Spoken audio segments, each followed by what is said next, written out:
Secara umum, pecahan dinyatakan dengan A per B, di mana A sebagai pembilang dan B sebagai penyebut. Jadi secara umum ini pecahannya dilambangkan dengan A per B. A ini atau angka di atas itu disebut pembilang, sedangkan B ini atau disebut juga angka di bawah, yaitu sebagai penyebut. Nah, jadi yang perlu diingat adalah apabila angkanya di atas,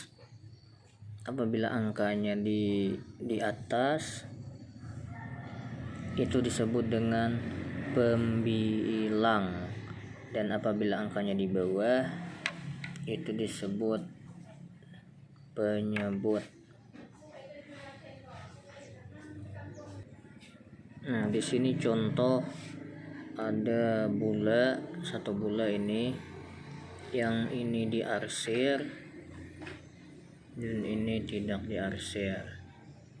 Jadi di sini daerah yang diarsir itu satu bagian yang diarsir ini nih.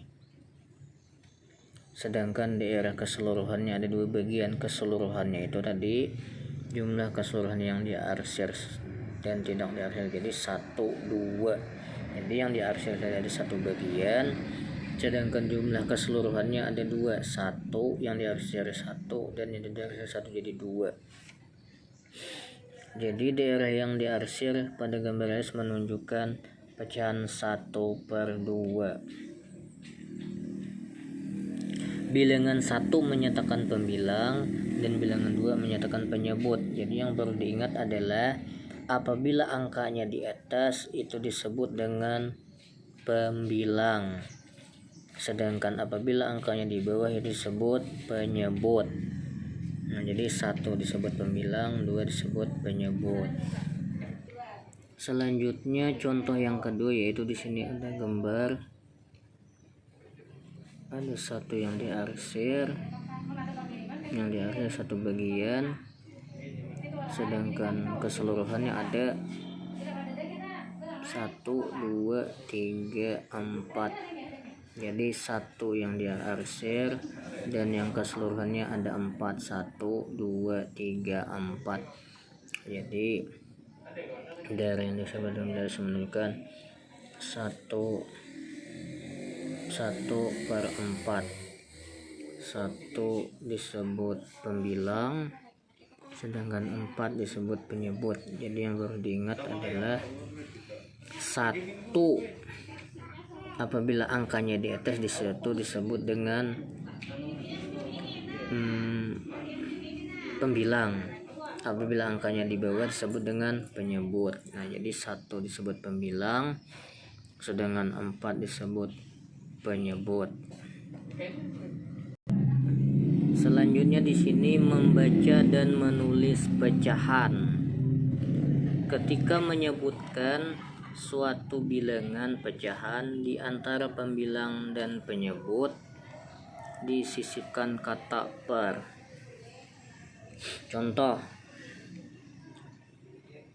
1 per 2 itu dibaca 1 per 2 atau 1/2 atau setengah. 1 per 3 dibaca 1 per 3 atau 1/3. 1 per 4 dibaca 1 per 4 atau 1/4. 1 per 6 atau 1/6. 3 angka 3 di atas, angka 4 di bawah. Nah, ini artinya nih yang ini disebut dengan itu per, disisipkan per ini nih. Nah, itu 3 ini disebut pembilang, ini disebut penyebut, jadi 3 per 4. Setiap kata pembilang dan penyebut itu disisipkan kata per, ini disebut dengan per. 5 dan 6 dibaca 5 per 6. Selanjutnya C menyajikan pecahan dengan gambar. Suatu pecahan dapat dinyatakan dengan beberapa gambar yang berbeda. Contoh, pecahan 1/2 dapat dinyatakan dengan berbagai gambar antara lain 1/2. Artinya 1/2 itu yang baru diingat adalah apabila apabila kotak yang diarsir itu berada di atas jadi pembilang, sedangkan keseluruhan kotaknya itu adalah jadi penyebut. Yang diingat tadi adalah apabila angka di atas itu disebut dengan pembilang, sedangkan apabila angka di bawah disebut penyebut. Dan yang diingat lagi adalah misalkan di sini contoh, pecahan 1/2 dapat dinyatakan dengan gambar. Artinya gambarnya itu apabila kotak yang diarsir itu jadi pembilang. Nah, di sini kan 1 yang diarsir ini jadi angka di atas, sedangkan keseluruhan kotaknya itu ada 1/2 itu jadi penyebut. Jadi di sini 1/2. Ini bisa gambar ini. Bisa juga gambar seperti ini. Yang sini kan 1 yang diarsir itu jadi angka di atas atau pembilang, sedangkan keseluruhannya ada 1/2 itu jadi penyebut. Yang nomor 2, pecahan 1/3 dapat dinyatakan dalam bentuk gambar antara lain. Nah, di sini pecahan 1/3 gambarnya. Nah, di sini yang diingat lagi adalah apabila diarsir itu jadi angkanya jadi di atas atau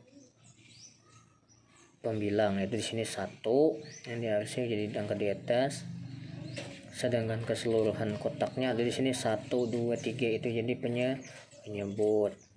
Ini sama, ada 3 kotak. Jadi yang diarsir 1 itu jadi pembilang di atas, dan keseluruhan kotaknya ada 1, 2, 3 itu jadi penyebut. Demikian sedikit penjelasan dari ulun. Apabila ada kesalahan mohon maaf, dan apabila suaranya kurang keras mohon dimaafkan. Assalamualaikum warahmatullahi wabarakatuh.